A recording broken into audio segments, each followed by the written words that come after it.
Hey everybody, this is Devin with WagonWell.com, and today I wanted to really talk about a little bit about my backstory and how I really got involved with this company Wagon um, and how I really began starting and creating it. So, a little bit about me. I started my first company fresh out of college, and we were open for almost 5 years, and we experienced basically all the ups and downs that a business could experience in that short time. And it was the most amazing experience of my life, now looking back at it, because we were so young and naive, and we just believed that we could do anything, and the sky was the limit. So that's what we aimed for. And it actually led to us creating a corporation. Um, but I didn't want to get into too much about that. Long story short, even though we it was an accomplishment to me to say that we got valued at $200,000. We didn't get acquired, so we never got paid, and that maybe been a goal of ours as well. But really, the company never really took off, and we floundered, and it's basically, you know, became undone. We actually went our own ways and closed down shop, and that was that. We closed all of our companies. We were creating about 5 or 6 different ones within the corporation, as well as our first company. We still had running a T-shirt printing business. So that's how I got started with that. And ever since we closed down back in 2016, I've been thinking and trying to decide my next company idea, my next business I'm going to start. So fast forward, yeah, 2 years later, I actually came up with over 100 business ideas. I thought, midway in, I actually thought after creating so many of them already, I'm like, oh, well, I just create 100 of them, and then I'll go to a venture capitalist and say, hey, listen, let's go through my list of 100, and let's start making some money. Well, like I said, I'm that's how I've always been, very gung ho and naive about certain things, and dive head first and learn the hard way. So I definitely spoke with some VCs and learned that yeah, I mean, not just VCs, but it's even in the content nowadays. You guys can hear ideas are a dime a dozen. It's not about ideas; it's about your execution. And then you might even hear that you can't be doing 10 things at once. You got to be focused on one if you're going to succeed, right? So these are things that I had to learn the hard way. So within this 2 years, I'm trying to create my next company, trying to decide and figure out what I really want to do. And then things started getting a little bit more real. You know, Not just my father passing away actually was a big thing for me, but even a year after that, my you know my grandfather actually owns quite a bit of land, and his brothers do. His father, they've always owned quite a bit of acreage of land. Um, they've always been farming. They're a 7 generation farming family, and their kids, and now I'm their only grandson. They have a few grandchildren, but I'm the only grandson. They haven't farmed in 2 generations, so my grandfather, 77 years old, still baling hay. I've been telling him for years on what we could actually do to really start generating some more revenue for the farm, for the land. Of course, stubborn as he is, um, basically would not give me the time of the day. I even went as far as going to Cornell's program, their pilot program for the hemp here in New York State, and we were getting ready to go try to grow some hemp. We got ready to get approved from the program, and he still didn't do it. So yeah, he last minute he pulled out. It made me look like an asshole. I felt like so. I have had my ups and downs struggling with how to utilize this land. I mean, since I was 5, I probably came up with 1,000 business ideas just from my grandfather's land in my lifetime. So I have definitely been trying to utilize. I've always had a plan that I was going to utilize my family's land. Once I found success, made it. Hey, this is where home is, and this is where we can, grow our own food or create whatever type of living environment that we really wanted to create for our family.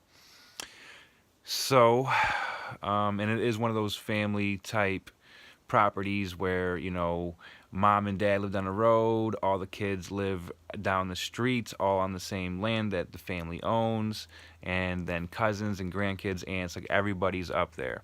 So it started getting real for me that my grandfather's getting old and his kids aren't stepping in to take over the land, and he actually started selling quite a bit of acreage here and there, and he started really expressing how he can't really take care of his property anymore, um, and that he needs to really start thinking about selling it eventually.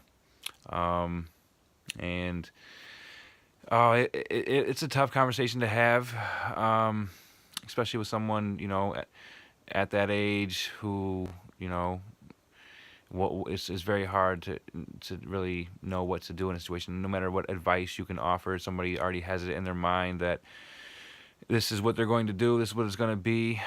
So that really lit a fire under me on actually how I was going to save my family's land from just being sold to the highest bidder that we've had a couple hundred years there. So I really started with vertical gardening. I've actually been very interested with vertical farming for quite a bit of time, and I've always been very interested in food.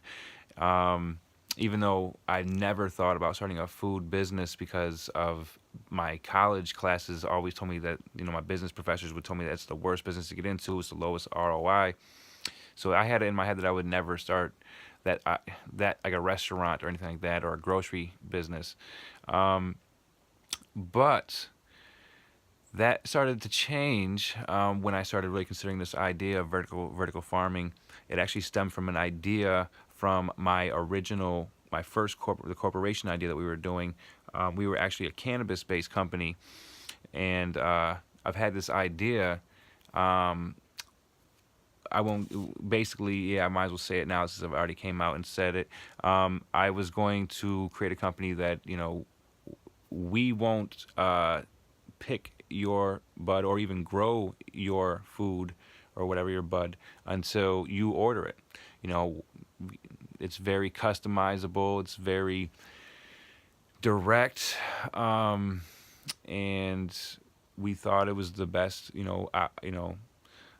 best option to really have when it comes to choosing your product. And why not have it as fresh as possible? You tell us when to pick it. Why, just go to the store and let them decide what to give you on that shelf that day. So it really started my idea with all this. I started thinking of why can't we do food the same way? And it is coming. It is getting to that point where vertical farming will be more efficient, more cost efficient, more cost effective, and it'll be everywhere to the point where food should be quite abundant, and even cheaper in the future. But we're not quite there yet, so we can't necessarily grow your food when you tell us to. We can't go pick your food and then when you order it. It's not quite there yet. So I was really trying to really create something close to that. And my first business model was straight from the distributors. I actually really wanted to help the farms as well, but then we found out that most farms don't have everything in one place, so that's why distributors were very helpful into supplying grocery stores and stuff like that. So the more I learned about the food system and the supply chain, it really, I just realized how inefficient it is. And the more I even speak to people in the industry, CEOs with startups that are really trying to change this, it's just so obvious how inefficient this food industry and supply chain really is. So this is how I really began my new business model. Like I said, we were really focusing on the distributors at first because we thought we wanted to fight against the grocery stores. I won't. I'll spare you the time on that, on the old business model, but the new business model. We were always planning on using this, but it wasn't our primary focus. We were going to do this afterwards, but now it has switched to our main concept, our main core principle here at Wagon Well, and that is we want farm fresh food. So we're going to connect the farms directly to the customers, and we're going to have a home delivery distribution thing in place. So basically, we're going to let the farms crowdfund our platform, crowdsource our platform, kind of like eBay or OfferUp or Facebook or Craigslist. So basically, anybody who is certified and licensed to sell food, and their biggest problem is finding customers, getting into the market chains, the grocery stores, the supply chain, right? So we are creating a platform where these guys can actually connect right with their customers, and even better than that, we actually have a distribution model in place for them too, so we can handle delivery and distribution for them. So I just wanted to tell you guys a little bit more about that. How I really began creating this company and how I figured it out to the point of creating the business model that we are today. And I found really the best way to do this is, we need to so the way that we're going to have all the farms connected in one place is they're going to pre-sell all of their food. So you're going to order on the platform, and I want same-day delivery. We haven't found a way to do that yet with farms. Right now we have about 2-day deliveries, the best we can do with some people. Some people even need like 3 or 4-day delivery, is what they're asking for. But this is definitely the best distribution model that I believe to date. I mean, obviously you can buy from the farm directly. You can go to farmers markets, and I mean, that's what we want. We want that quality, but we want to really extend that because we all know that these things have their limitations. Farmers markets, food co-ops, food hubs, they all really have their limitations, and this is how we can actually provide wholesale volume to the farmer at retail prices and actually help the farmer out tremendously. That's one of their biggest problems is, they don't really make a good return on their food. The actual retail stores actually make more than they do. And that's when I found that out, I was really upset about that because, coming from a farmer family, I know how hard the work is that we have to do. And I also come from a retail side, starting my own business. And I obviously love more of that side, just a selling thing. Because what it got down to, we used to do all the work with our t-shirt printing, but what it came really down to was we actually began to outsource a lot of the harder stuff that we couldn't do. So people could do it even more cheaper, they could do it better than us, and then we really focused on the sales, which is really what I feel all retail really is. I mean, of course, there's some jobs that needs to get done, but basically they're just reselling a manufacturer's product. Most of them don't even have their own products. And, you really need to create value in this world if you're going to be competitive nowadays. And the retail industry, I've always had something against it. Me personally, I don't like to shop retail. I've always hated people making money off of me. And so now, I mean, of course, everyone needs to make their cut. So, I mean, obviously I'm fine with paying somebody a little bit, but it's about the percentage. If you're making 40%, I'm paying, 200% more than I should be, or even 80% more than I should be. I'm the customer. We need the best deal. You guys have thousands of customers. You guys don't need to make so much. That's definitely a general philosophy of mine. So you shouldn't worry about, I know all CEOs would say, you shouldn't worry about me or my company trying to really make a lot of money off of our farmers. That's not what we're here for. In fact, we're actually making more money off of our drivers. Yeah, we're actually making money off of the deliveries as well. That's how little we're actually making. We're only going to be making about $5 to $10 per customer a month. So we're not even going to make much revenue until we get to about 1,000 customers. And we're starting here, right here in New York, starting this month. And I just wanted to let you guys know a little bit about the back end on how this is all getting started, how I had the idea, what's pushing me, what's my drive. I'm actually making this, a success. And I'll leave it at that. I don't want to make it too long. It's already been 15 minutes.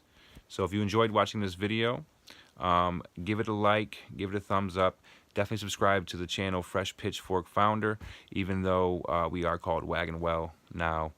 I've got tons of content on there, and I'm going to be shooting videos definitely daily for the rest of this challenge, but as well regularly as well after that. So stay tuned and keep an eye out for wagonwell.com. Check it out.